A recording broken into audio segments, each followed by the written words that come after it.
I've been in fitness for 16 years and I started like a lot of women do, just trying to get rid of baby weight because I just had my baby back then. And I started with home workouts, and honestly till today I absolutely love working out from home for many reasons. I do go to the gym, and in the 16 years that I've been in fitness, I've probably been working out at the gym maybe 3 years altogether on and off, because just the home is my favorite place to work out. I get to eliminate the drive time to the gym. It's just me in here. I don't have to share the space with anyone. I don't really have to worry how I show up, right? I just need to get dressed, come straight downstairs, do the work, and then I'm done. And for a lot of moms who are also busy, just women who are busy, who can't afford the time to go to the gym, honestly, it's a safe space to start. It really helped me to get consistent over the 16 years that I have been in fitness. And so I'm just a big advocate for working out at home in your own space. Now, in today's video, I'm going to show you 5 exercises that I think are foundational. Obviously, there are more than 5, but 5 that I think you should focus when you're getting started with strength training. And I'm going to show you how to do them properly, so this can really help you on your journey to getting consistent with strength training. And so those 5 moves are going to be squats, Romanian deadlifts, push-ups, of course, planks, and dumbbell rows. Master them, build on them, grow with those 5, and you really find that a lot of other things you do will be based on these foundational exercises. So let me show you. First exercise is the squat. So first, let me show you a few things I see people do wrong when they're doing the squat. One thing is they come forward with their knees like this while they try to squat. So this kind of hurts their knees, right? And they can't really get into that squat. And then sometimes they come off of their toes when they're doing this, right? So they're coming onto their toes instead of sitting back. So with the squat, what you really want to think about is that there's a chair behind you and you want to squat and sit back into the chair.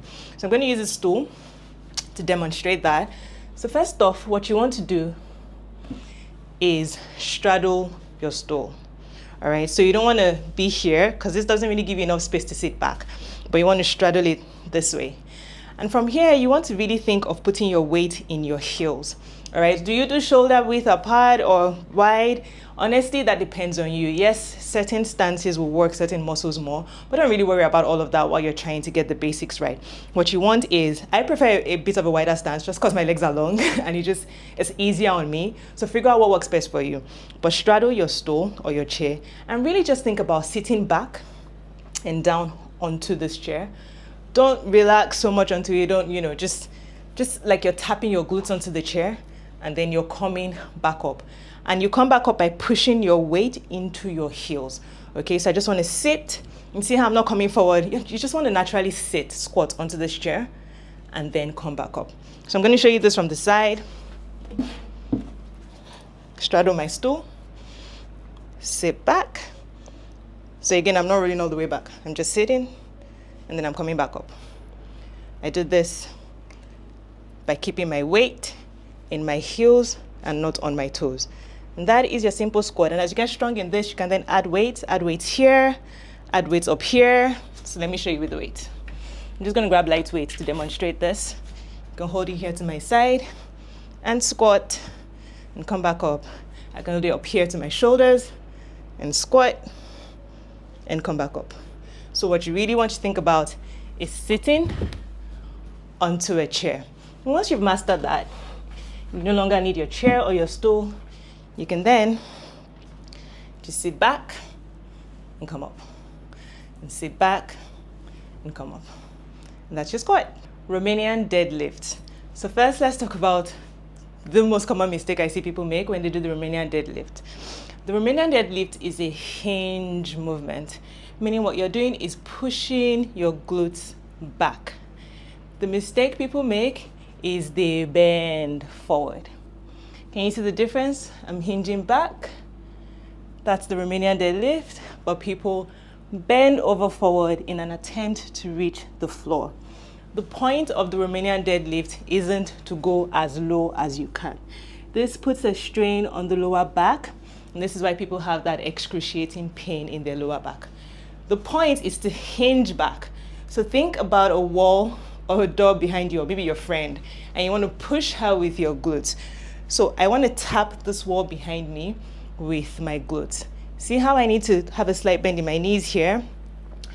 For the Romanian deadlift, you want to have a slight bend in your knees, and then I hinge back. Okay, see, I didn't even touch that because it's too far back. If I move too much, I might fall over. Oh, actually, I touched that. Oh, nice. So you want to hinge back. If I do this common mistake, I make the common mistake people make, which is to reach the floor, I'm not even anywhere near the wall because I'm bending over forward, and I'm putting this strain in my lower back. So it is a hinge movement to tap the wall, not to bend over. So I'm going to grab lightweight to demonstrate this for you. I want to tuck my chin and look to the ground, not directly, but about 2 inches in front of me. I'm going to have a slight bend in my knees. I'm going to keep the dumbbells close to my thighs. That's another mistake people make. They are out here with the dumbbells. It needs to be close to your thighs and just straight down as you hinge. So here's what it looks like in real time. I'm hinging, chin tucked, pushing my glutes back. See, my glutes, I can no longer go back. If I push any further back, I'm going to fall over. All right, and that's where my hands are going to stop. If I force my hands to go down, now I'm involving the lower back a little too much. It isn't about the hands, it's about the glutes. So chin tucked, dumbbells close to your legs, hinge, and when I can no longer go back, which for me is right here, I'm going to push my weight into my heels, push my heels into the ground to come back to starting position. One thing I like to do is get my toes off the ground and keep my weight in the balls of my feet and in my heels, and that helps me to remember to push back. All right, so let me show you a few more times. I'm going to hinge, push my glutes back. I can no longer push back. I'm going to push my weight and my heels into the ground to come back up. Dumbbells stay close. In fact, my fingers are grazing my thighs all the way down here, and I'm going to come back. One more. Hinge, push your glutes back, and then come back up. And that's how you do the RDL. Now, your lower back is still going to be involved in this movement, but it is not going to be doing so much work that you then have that excruciating pain in your back every time you do the Romanian deadlift. So there we go. Next exercise is a dumbbell row, and I'm going to show you how to do this in 2 ways. One is using 2 dumbbells and doing the row, and the other will be a single arm row. Now, again, another mistake I see people make with this, just like the Romanian deadlift, is the bend over and then the pull up. When you're bending, what you really want to do is sit back. Okay, sit back. Let your chest be as parallel to the ground as possible. So see, slight bend in my knees. I'm sitting back into my glutes, and from here I'm going to pull. It's different from this, where you're reaching forward. Okay. Also, when I'm pulling, I'm not going to be pulling all the way all up high here. You don't need to come this far up. Right here is good. Even this is okay, but you don't need to come this high up. So you want to think about pulling with your elbows and pulling back. All right, you're thinking about pulling to your belly, not straight up to your chest. That's another mistake I see people make. You're not pulling straight up to your chest. You're pulling just a bit back, driving your elbows back. All right, so I'm going to grab the weights, and I'm going to show you. I like this. What you do with your hands out, beside, it's just different variations. It really doesn't matter. You're working your muscles in different ways. What really matters is to master the foundation of the move. Then you can schedule in different movements or patterns of holding the dumbbells while you do it, okay? So right now, I'm liking this position for holding my dumbbells. So I'm going to sit back into my glutes, into my heels, and I'm going to pull up and back down. So I'm looking down about 2 inches ahead of me and back down. Okay, so it's not this, all right? It is sitting back and pull. And then when you return the weight, you can actually even stretch a little deeper and then pull back up, stretch, and pull back up. And you want to keep your core tight to help protect your lower back. Now, if we're going to do the single hand row version, you want a bench that is about knee length, knee high. All right, I'm going to put my non-working hand on the bench. I'm going to step back, so I'm going to pull with my right hand. So I'm going to step back with my right leg so that there's space for me to pull, all right? So dumbbell here. I'm going to start with a bit of a stretch, that stretch right there. And again, I'm pulling towards my belly, not my chest, okay? I'm driving that elbow back. Again, I don't have to pull all this way. I just need to drive back here and back down. And really extend. Feel that stretch at the bottom. Pull, and back down. And that's it. These days, I prefer to use both hands when I'm doing the row because it just cuts down on time. But you can, you know, program single arm sometimes, both hands sometimes. And that is the row. Next up, push-ups. First of all, push-ups are hard. I don't even like to do them, but we don't run away from all exercises. We still program push-ups into our routine, right?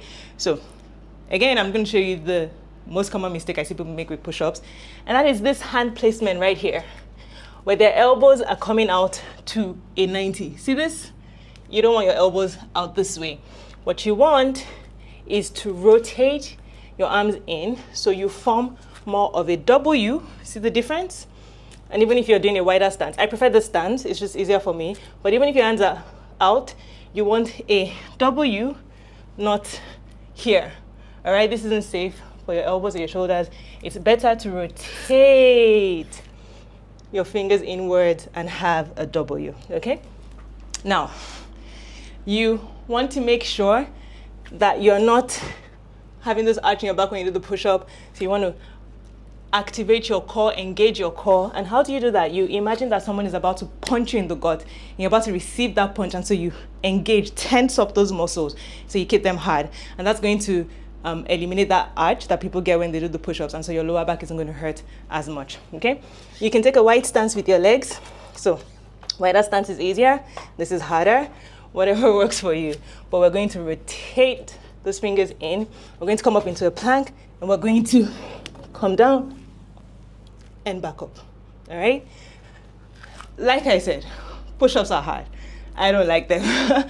One way you can make it easier is to use a resistance band, and that's going to help with your chest, give your chest some support and make it a bit easier. So you just put the band around your arms, just above your elbows, all right? And then everything we just talked about, rotate inwards, come up here, and then see that? It gives support to my chest. Keep that core tight and makes it a bit easier. All right, so I like to use the band to do my push-ups. But what if you still can't do that? You can start with an elevated surface. Whew, I'm out of breath, this is hard. You can start with an elevated surface like this. Even this might be a bit hard for you. You can start with a higher one like this one. So let me show you the elevated push-up. I'm gonna come up into that plank. Again, we don't want to be here. I want to be here. Rotate my fingers this way, core tight, and from here, I'm going to go down and back up. My mat is sliding, so I'm going to take a wide stance so I don't fall. So here, core tight.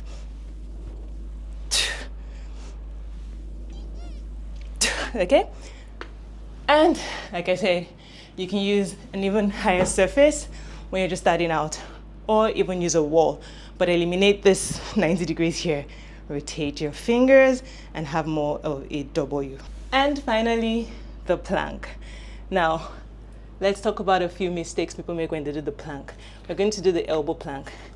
Mistakes people make is to have this pike up here. This is a pike, it is not a plank. Mistake number 2 is this dip right here. Again, your lower back is going to hurt if you do it this way. Mistake number 3 is having the hands up in front, your elbows all the way in the front, your shoulders at the back. It just makes it harder, all right? So what do we want to do? We want to start with a shoulder and elbow in a straight line. See this? So I'm not here, I'm right here. We're gonna keep that core tight, engage the core again, just like someone's about to punch you in the gut, and then you engage the muscles, right? And so from here, I'm going to get off my knees, come into a straight line, keep my core tight, squeeze my glutes. I'm not here, I'm not here, I'm right here. And I'm going to hold this. Can you hear my voice shake? This is not easy. I'm gonna hold 20 seconds, 30 seconds. If you know, you can even just take a break, knees to the ground temporarily, go back up into it, squeeze everything for whatever amount of time you're supposed to. And that is a much better plank, and it's harder when you do it right too, because you can feel everything just tense up. This helps works your shoulders, it works your core, and your core isn't just, it's not just your abs. It's, you can think about it as this belt right here, and it provides stability. It helps you with other exercises like squats, lunges, and everything else. So the plank really helps you with that strong core, okay? And there's so many different variations. As you get strong in this, right, you can then, you know, even do like shoulder taps, keeping your core tight as you shift your weight from side to side. So many different things you can do with the plank. So I've just shown you 5 moves that I think you should start to master on your journey to getting consistent with strength training. And of course, you'll make mistakes. Don't be afraid to make mistakes. That's totally fine. It's how you learn. But I do hope you revisit this video from time to time to just help you with your form, with your execution of these exercises.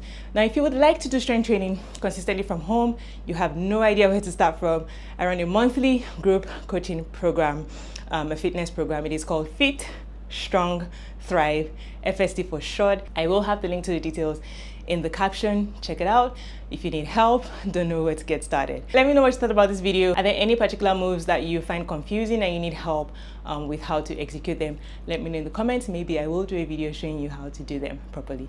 Catch you in the next video.